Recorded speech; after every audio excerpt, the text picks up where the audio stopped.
Coming to you tonight here from PSJA Stadium, then wrapping up a full day of covering high school football teams throughout the Rio Grande Valley. Count them, no less than 3 games that yours truly was able to attend. Started off early in the morning in Brownsville, wrapped it up here at PSJA Stadium, and sandwiched in between was a game at Edinburgh Cat Stadium. Let's take a look at this one first, where it was the Brownsville Veteran Memorial Chargers traveling here to take on PSJA North's Raiders. A game that featured 2 teams that had won last week and 2 teams capable of scoring a bunch of points. Looked like we had a shootout early on, and then things turned one-sided. We'll take a look at the highlights. First of all, for the Chargers, it was their quarterback, Marcus Castillo, going to the air, finds Stephen Flores in the end zone for the touchdown. Later on, PSJA North going to hand the ball off to this big man, and that's Bear Estrada. Rumbles in the end zone, runs over a man, scores the touchdown. Chargers, though, coming back at you. Castillo calls his own number, runs it into the end zone. Touchdown there. Chargers, after trailing by 10, would take the lead, and Castillo then shows that arm. Goes here to Jeremiah Meyer in the end zone. Chargers defense ends up allowing just 7 points in the second half. Chargers win here big, 49-31. Talking about being 2-0. To be honest, nothing different, nothing new, nothing at all. We just, our defense coordinator has been preaching all week for the defense to do their job and to play emotional. And something clicked towards the end of the second quarter with those guys making stops.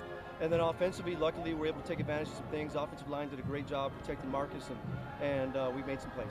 Earlier on today at Cat Stadium, it was McAllen Memorial taking on Edinburgh Economides. In this ball game, let's take a look at Jonathan Sanchez, who calls his own number here, passes this ball in the direction of DJ Johnson. Johnson makes the move down the left-hand side, all the way to the end zone. And at that point in time, that gave them the lead because Economides was right there.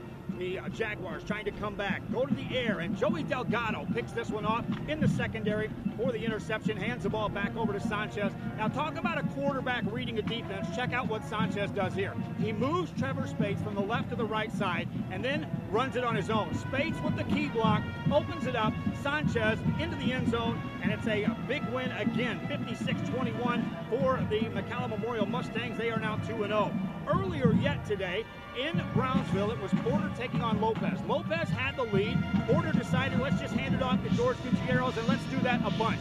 Here, he takes off down the left side, almost breaks this one for a touchdown. Another carry coming up, as this time Gutierrez gets it down to the 1-yard line, sets up this play, and why not? Let's give it to Gutierrez, takes it in the end zone. Porter ends up winning this ball game by the final score of 21-16. Another game out of the valley, it was Mission Veterans falling to Odessa Perryman. In that game, the final score was 63-7. Here tonight at PSJA Stadium, it was Brownsville Veterans Memorial winning this ball game 49-31 over the PSJA North Raiders. And this has wrapped up a very busy day in sports. I'll be back tomorrow with you. We'll take a look at what happened with the Texas Longhorns, with the Texas A&M Aggies, and we'll also take a preview look at the Dallas Cowboys. For sports, I'm Joe Bowling. Back with more after this.